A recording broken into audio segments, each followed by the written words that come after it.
Please try to be in 20 minutes.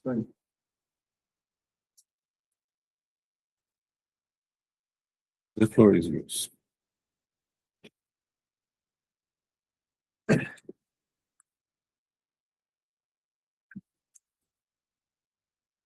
Hello, everyone. I would like to thank planners and organizers of this workshop.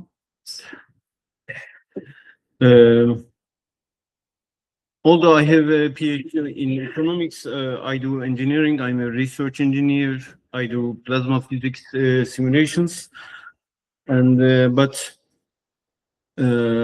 while solving some differential equation problems using C++ and Julia language, last year I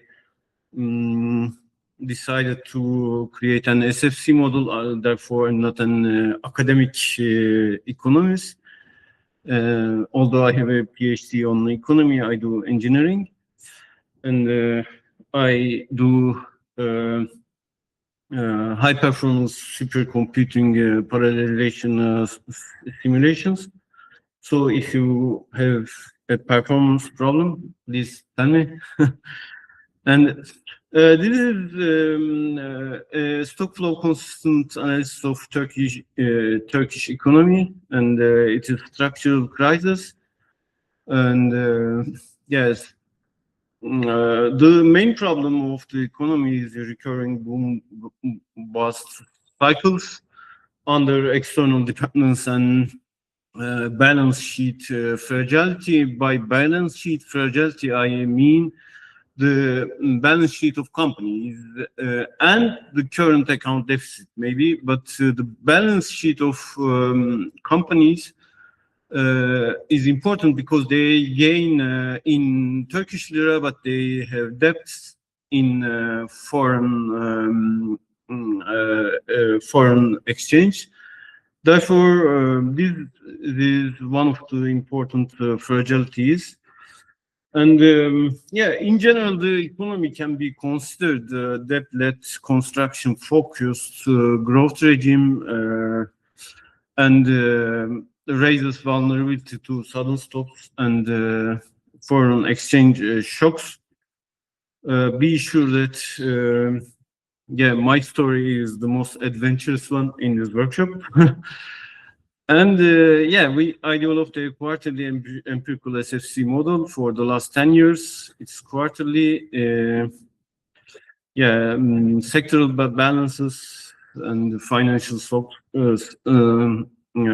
Financial stocks are taken into consideration. My main goal was exploring heterodox policy scenarios for democratic and socialist alternatives. And but currently I could finish only the validation of the model. Therefore, my current goal in this presentation is explaining the crisis 2018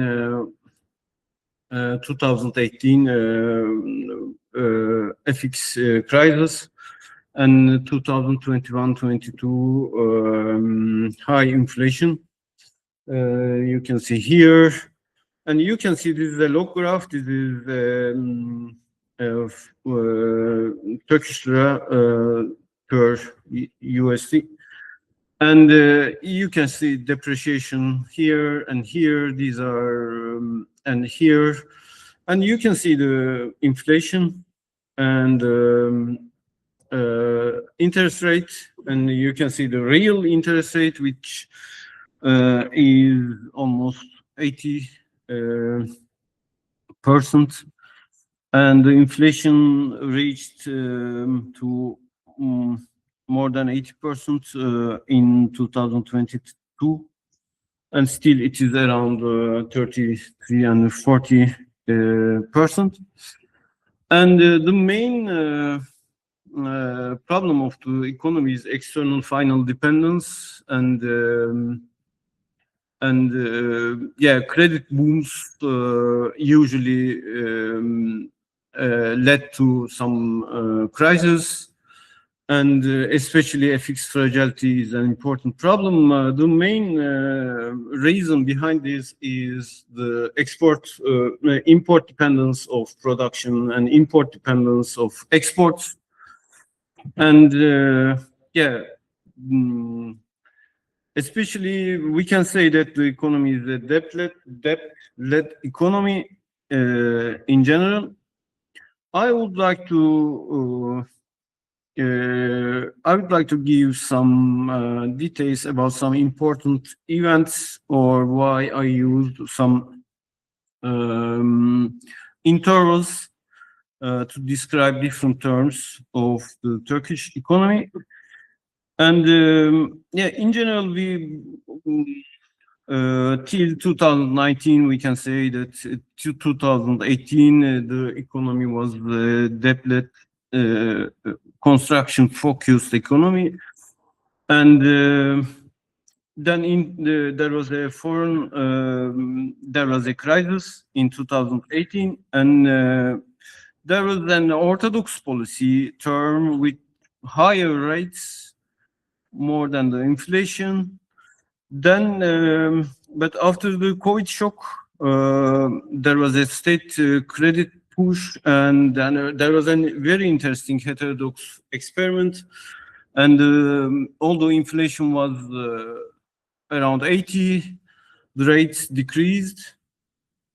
And Erdogan referred to a verse in Quran saying that interest rates should be less, something like this. And this was an interesting experiment. Actually, this is still being investigated. And then after the elections, after this heterodox experiment, then someone came from United States. He was one of the previous ministers, and he started implementing an orthodox economy. I don't want to go into details, some political economy details of this, but I mean, there's a ongoing difference between the core capitalists and peripheral capitalists in Turkey. And peripheral capitalists always prefer low interest rates. And Erdogan, usually when he refers to Islamic rules about interest, something like this, he always actually, behind says that he is supporting this peripheral capitalist class, although he represents the full capitalist class, in my opinion. But of course, there are some differences, and these differences created important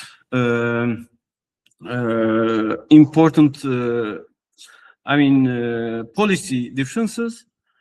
Therefore, for example, when the rates was much less than the inflation, of course, small capitalists borrowed foreign exchange, and by getting Turkish lira for a very small interest, and it was very good for them, but for larger capitalists, it was not the same story. And that was, for example, one of the that could be one of the explanations of the policies, actually. And the core idea here, Akçay talks about prioritized Keynesianism. Core idea here, when real wages are suppressed, eroded, demand can be sustained temporarily by expanding private debt of the consumers and private debt of companies. Therefore, this is not a kind of behavioral shock, or it's not a policy, mistaken policy. It is a growth strategy under dependent financialization. Therefore, of course, the marginal propensity consume of the capitalists and the workers are different. And I want to model this difference and how this affects the consumption in general. Yeah, I mean, I defined the economy debt-led, but it is not a contradiction. I also can define the economy wage-led. But a wage-led economy can look debt-led for a while because debt substitute for the wage growth. And yeah, I want to also model this fact. Of course, this is an unstable cycle. Debt service plus credit rationing eventually bind to a kind of finance frontier. Yeah, it's a six-sector open economy, small open economy model. Household, non-financial corporations, banks, government, central bank, rest of the world. Desegregation rationale is construction versus manufacturing for the non-financial corporations, because I also wanted to refer to these big capitalists and small capitalists or peripheral capitalists difference in this desegregation. And it is because meaningful in in understanding the political positions. Therefore, I preferred one, but I will try different of course, desegregations later. The most important, for example, contribution of the paper is I estimated a parameter which is BFX, and FX burden is actually the debt of companies. And but when the interest rate passes a limit, of course, credit constraints the investment. Therefore, this FX burden normally, while FX burden is important for the investment, limiting investment, after a point, of course, credit itself starts limiting the investment. This is important because, as I said, companies has foreign debt, but they gain in. This was an interesting finding. The other interesting thing was gold flight, and during this heterodox experiment, the household wanted to hedge against inflation. So rates was really low, and they wanted to, started buying goods and gold. And that is also, I modeled it when real rates are less than -15, then gold and durables as inflation hedge is used by the households. And yeah, that was also interesting because with this huge negative real rate, I mean, the market and the household should answer to this negative real rate. Of course, Erdogan's aim was increasing the production by negative rates and investment, but also imports exploded during that time because people tried to buy goods and tried to buy gold instead of investing with these low interest rates. I used in the model the exchange rate as exogenous. I'm not sure what could I do else, because I mean it's a very critical parameter. It has some external, some internal determinants, but yeah, maybe I should try it as an endogenous parameter as well. And the Minsky chain, I think I proved the Minsky chain. This in terms of an emerging economy exchange rate. I mean, the Turkish lira depreciate, companies lose, of course, their capital because they have foreign debts, and investment decreases. And yeah, I was. Therefore, I mean, the reason of the Minsky chain is not animal instincts or something like this, but was a simple fact. Companies had foreign debts in an emerging economy.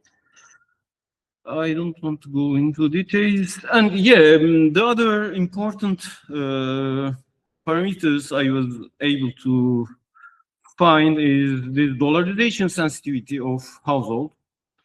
And a 10% increase in exchange rate led to 2.9% dollarization of household deposits, increase in household deposits. And because, yeah, this is also an important fragility of the economy. And therefore, as an alternative, for example, what I would do this during this heterodox experiment of Erdogan, for example, limiting foreign exchange deposits or banning it or using capital controls could have been a solution, but of course, I mean, this was not the case. And I explained import elasticity is also important because, and it's an important and structural problem of Turkish economy. When the production increases, import increases more. These parameters were important, and capital consumption and the worker consumption difference was also interesting behavioral finding. And this, of course, explains the wage demand. This is the result of historical validation. Yeah, I have some problems, but I cannot explain some of them. I can explain some of them. And as a conclusion, yeah, I could actually define Minsky foreign exchange chain, and I could add some regime-specific blocks which reproduce major turning points, and I should have explained them somewhere. Right. Yeah, I had to add 6 months dummies and shocks actually for heterodox experiment part. I didn't add anything, but that was a success of the model. But for the orthodox sudden increase in interest rates, yeah, I added a finance frontier, and it was defined in Godley's main book. And yeah, for COVID, I also added 2 dummies, and for COVID, and after COVID, there was a credit push. I also added a stateful push, a kind of shock to the model. Therefore, I mean, but the results were not different in validation. Just I adjusted some crisis parts, and as a result, for next steps, I will go deeper into IO integration, import content is not disaggregated, and stronger household balance sheet details can be added. It is a little bit aggregate, and yeah, my main aim is investigating and running alternative democratic and socialist alternatives. I'm planning to open the code. It's not open yet. I'm cleaning it. And I'm also planning to convert this Python code to Julia language and convert it to a continuous time model. I will develop both of them at the same time. Now it's only Python, but Julia has really good differential equation and high performance differential equation libraries, and more importantly with the Julia language, these you can compile the code, change the code while code is being run. Therefore, these regime changes or changes in the model can be in the model parameters can be embedded to the runtime easily, and yeah, that is also one of my aims. Thank you for listening.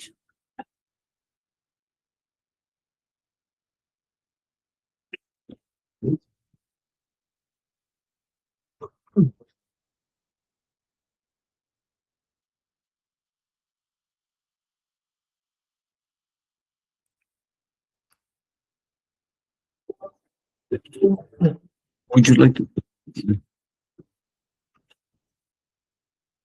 Thank you.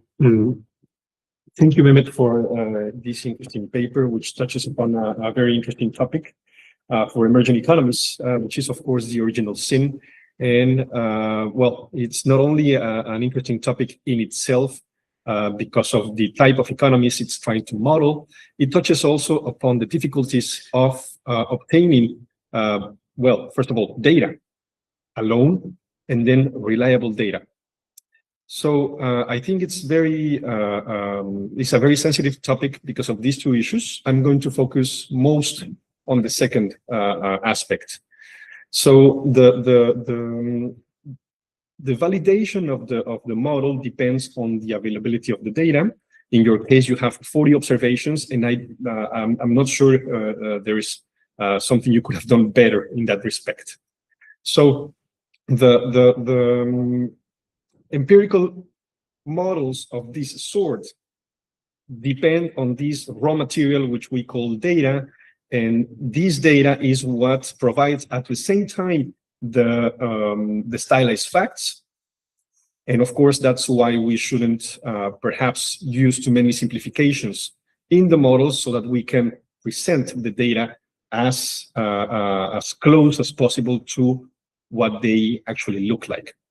So that's the first thing I wanted to mention.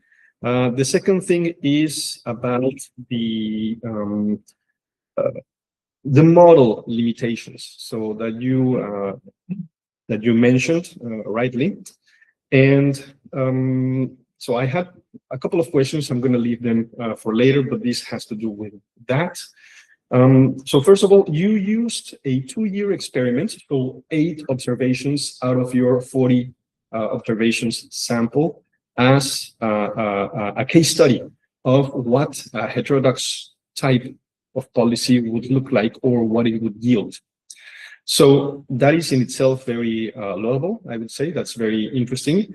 The question is, well, I had a hard time understanding the breaks in the model, since there is no clear, I would say,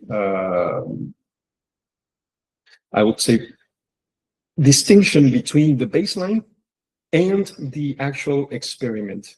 I saw a few graphs in your presentation that I didn't see in the paper, and I think these were a little bit more helpful in understanding the experiment. Yet, some forms of your equations are puzzling to me. One of them is the import One of them is the import function, which is a share of GDP, and it depends also on the change in GDP itself. So it would have been perhaps interesting to, one, not only see the parameter that you show in your tables, but also to see the graphs that validate this relationship. So that's Thank you. so. And so my question is related to precisely to your model. I had a hard time understanding how many equations the system of equations is. I didn't check the link. I'm sorry, but it's right perhaps in the paper. Yeah. So what is the size of your model? How many of these are behavioral? How many of these are the basic accounting identities that you use? And as I said before, perhaps more interestingly, the relationships in the behavioral equations that would have been easier. And my last question is, if we have time, concerning the why the need to go further into a continuous time model. So when there is already a lot to do on the data front itself. So I think that's my main question. Okay, thank you. Yeah, I did a kind of heterodox experiment with validation. The experiment was the experiment of the guard. And they decreased the real exchange rate was almost 70%. This was, in my opinion, a heterodox experiment, and they also tried to pressurize banks so that people will not open foreign exchange accounts, and but they couldn't finance that, or because I only did validation, and yeah, I don't. How I did parameters I estimated or creations ahead. I will accept it to the paper. This is the still working paper, and yeah, I'm still developing it. Yeah, and I can only say that. Thank you.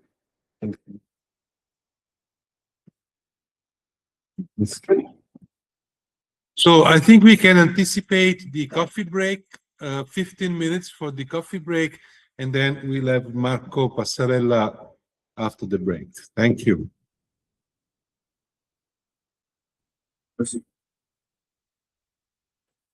Okay.